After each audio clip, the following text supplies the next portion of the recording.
Excellent. All right, Dr. Kiran Bedi, thank you very much for your time. And the question is, what is your mission? What is your mission? Why are you doing what you're doing? Well, I'm basically a doer. Mhm. A doer of things I believe in, things I love. The purpose is to continue to be of making the difference.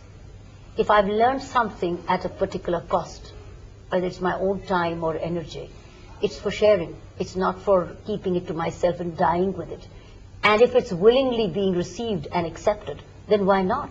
Mhm. Without any imposition, share it. Mhm. That's my purpose, is to give. Is to give, and in the process of giving, there is so much energy back you get.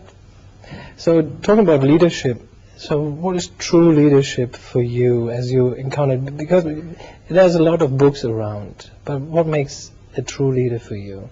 As you mentioned Gandhi, as you mentioned other great leaders, as you are one. I think the true leader begins with himself or herself, who first begins to lead himself or herself. I cannot be a leader if I don't lead myself first. And lead myself what? To what? Lead myself to all that I believe in, all that I would like to see in others. Practice them myself. So it's to be a personal leader before I have followers. And it's not that you leader to have followers. I think you first lead your own self. And I believe in practicing what I want to share. So I think you begin with yourself. And once you begin with yourself and you become a personal leader, you start having people around you who want to know more about you, Mm-hmm. who want to hear more from you. And I guess that's the good word which spreads. Mm-hmm. How did this came from? So was there an incident or someone you met? This idea into your head and in your life?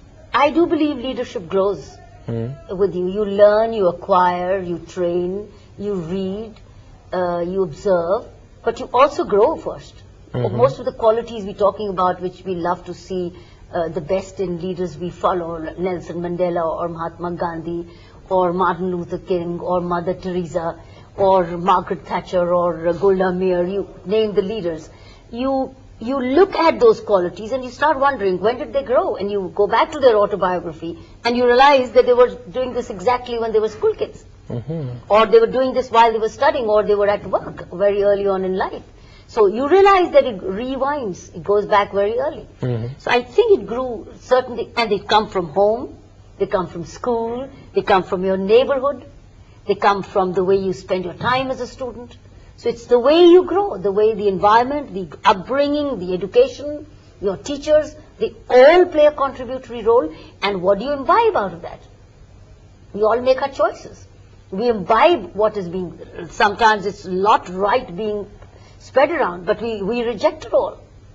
But I think that's called destiny or growth, that's called grace. I think that's called grace, where you pick the right. Mm-hmm.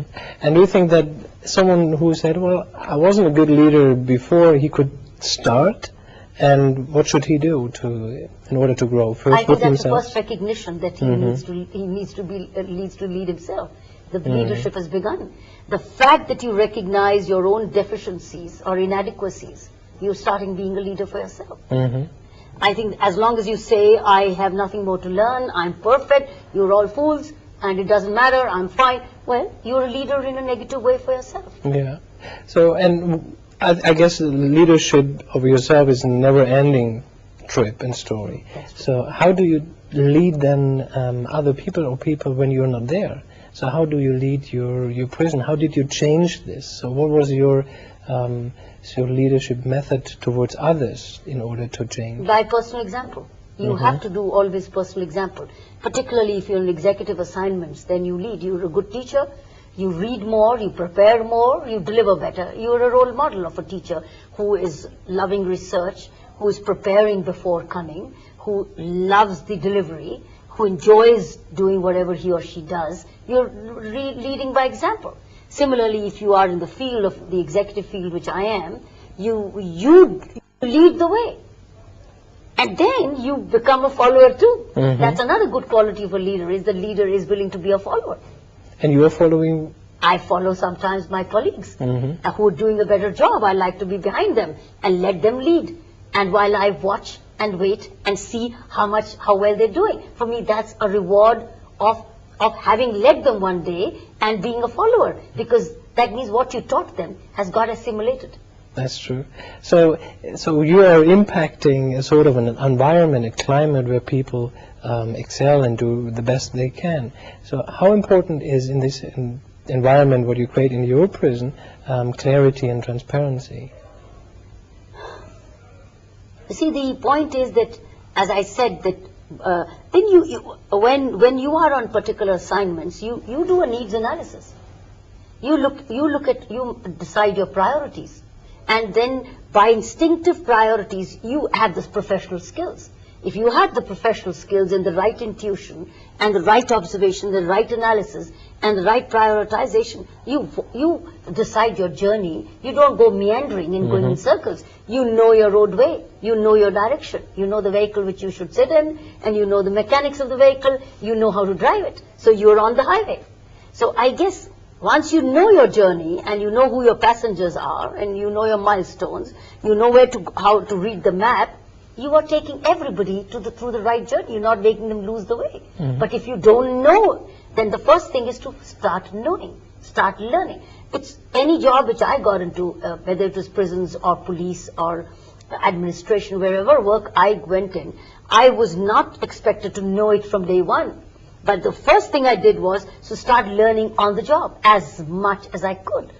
Assimilating, learning, asking the right questions, sitting with my colleagues, reading through, working through, observation in the field, listening, hearing, and then sharing. I think that taught me things very fast. And in any assignment I went through, it did not take me more than a couple of weeks to set a new tone. But it was not by talking first and directing first. It was listening first, observing first, hearing first, understanding first, and letting my colleagues know that they do know more than I know. But the fact that I have that assignment, which I've been posted to and transferred to, I have a responsibility. So I have a responsibility to fulfill, not to dominate, but to facilitate. If you could advise the politicians and other leaders of the world to be better leaders for their country, for their cities, for their companies, and for their people, so what would be your advice? Your advice. Well, I think first thing many of the political leaders lack is sincerity. I think they say something which they don't mean. Many times they say that they love people, they want to do it for people. They're actually not doing it for the love of people. They're doing it for their own sustainability. So people see it through and they lose credibility. I think the key is sincerity. They basically, they need to practice sincerity, which is part of integrity. And how do you practice this integrity? By being integral, by having integrity. You practice it, but you can't theoretically talk about it and practice all unethical ways behind the scene. They get exposed by one way or the other, and sooner or later. So I think it's being authentic. But then it's having your own value system intact. You have your value system intact, nobody would have to tell you to practice integrity.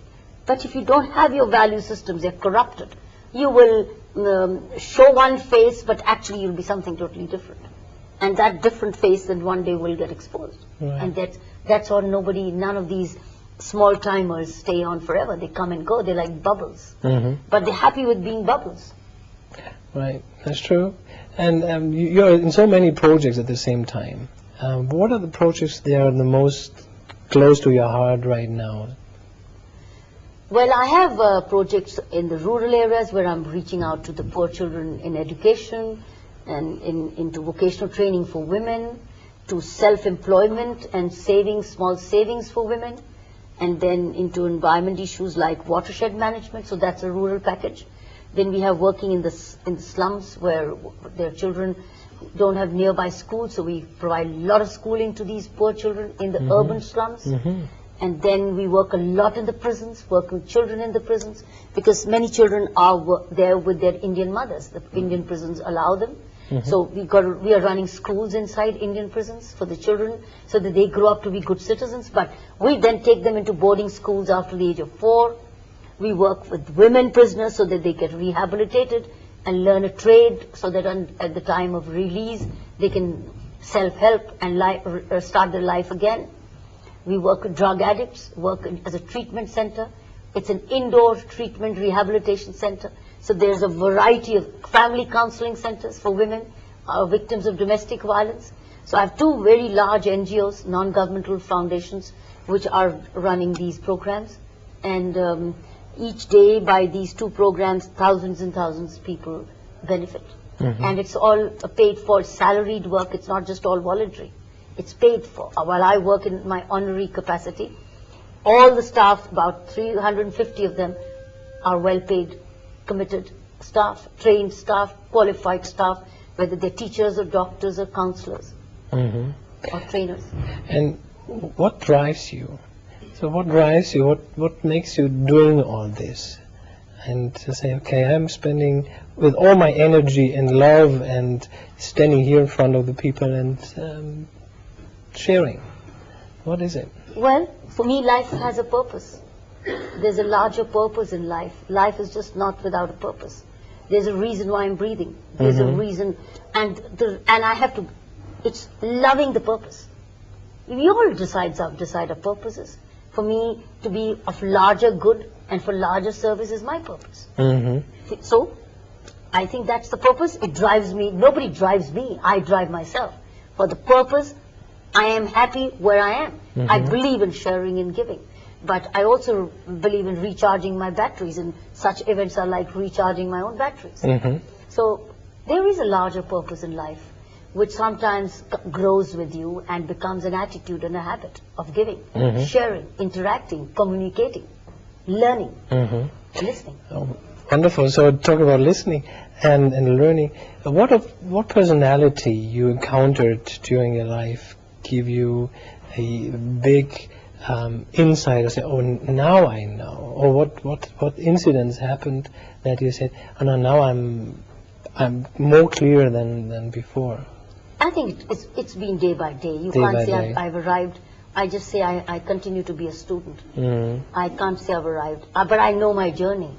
I know the path I have to take, but I keep walking the path, to keep journeying. But I haven't arrived. I haven't arrived. You haven't arrived? No. So what is missing from you? Oh no, you will never arrive till you lie, till you die. Till the last breath you haven't arrived. You arrive only with death. You continue to arrive. The journey is on till you have the last breath. So there is a purpose till the last breath. You continue to do the journey. Life is just one long journey. You do not know the destination. The only destination is what at the end of the day did you achieve, could you give, or where were you be, even if you didn't do anything. How did you spend it? Even with self-development, I think that could be the purpose of the day. But you don't really, there is no closure. I don't see a closure. You have to live your life as long as you breathe your last, to the best you can, so that you're not a liability on the earth, you continue to be an asset. I see. And sort of the last question, so what are you most proud of? The parents I got. The parents you got. I love my parents. I'm very grateful for the kind of parents I got, the kind of sisters I got, the family I got. I think I'm very, very proud of. Because that's something I didn't earn. I just got them. Okay. So I'm very proud of the gift I got.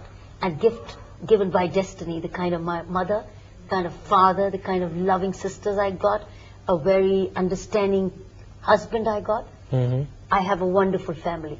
The family is what I'm proud of. Oh, very nice. So thank you for your time, and I would like to give you, as a true leader, this little stick. And if you find a leader, you would say, this is a leader from my point of view, would you please pass it on so it goes around the world, and ask him to call me and to make a second interview so we spread this all over the world, Wow, this idea. great. So I'll let you know who do I pass this on to. Yeah. And you can then connect with that leader. And it would be great if the leader is connecting with me, because he said, I want to share. If he wants to share, he Beautiful. is open. Great, I'll do that. I'll do that. Thank you so much. I will. I will. Let this gain more and more momentum and energy and determination and willpower. Thank you very much. you Appreciate so it. much. Thank you. Thank you so much.